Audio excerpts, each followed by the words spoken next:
Friends आज मैं आपको कहबी जिओर गोटे सबुठार सस्ता प्लान जो थे आपको 10 GB डाटा मिल जहाँ यूज कर सफ्टवेयर अपडेट करेंगे मूवी डाउनलोड करेंगे बहुत सारे यूट्यूब वीडियो देखिपारे इंस्टाग्राम रील्स देखिपारे। चलते जाना से प्लान विषय। सो प्लान विषय जानापी सिंपली आप माई जियो एप्लिकेशन को डाउनलोड करदे सिंपली ओपन करेंगे। एप्लिकेशन टा ओपन है रिचार्ज ऑप्शन पर क्लिक करेंगे। तापर आपको बहुत सारा प्लान मिल जाव।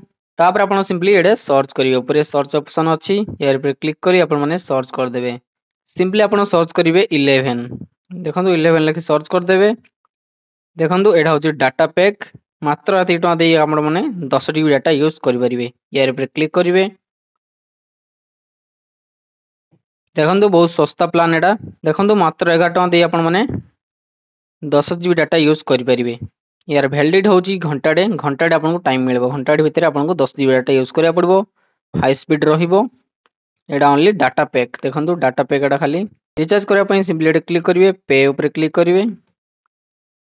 तापर पेटीएम गूगल पे ओपन हो इजिली रिचार्ज करेंगे। आपण मैंने पेटीएम आप रू भी यही प्लान को बाहर करेंगे। देखो पेटीएम ओपन कर दूची तापर सिंपली मोबाइल रिचार्ज ऊपर क्लिक करेंगे। तापर आप नंबर देदेवे मो आगु गोटे करी क्लिक करदेली बैक करेंगे। तापर सर्च करेंगे प्लान सर्च करेंगे 11 तो आपको ये मिल जाव। देखो घंटाटे आप 10 GB डाटा यूज करेंगे ओनली डाटा ही यूज करेंगे। सो जदि आप रिचार्ज करने चाहते हैं आप रिचार्ज करेंगे। जब आपको वीडियो भल लगे वीडियो को लाइक करूँ आम चैनल को सब्सक्राइब कर दिखाँ। Thanks for watching friends.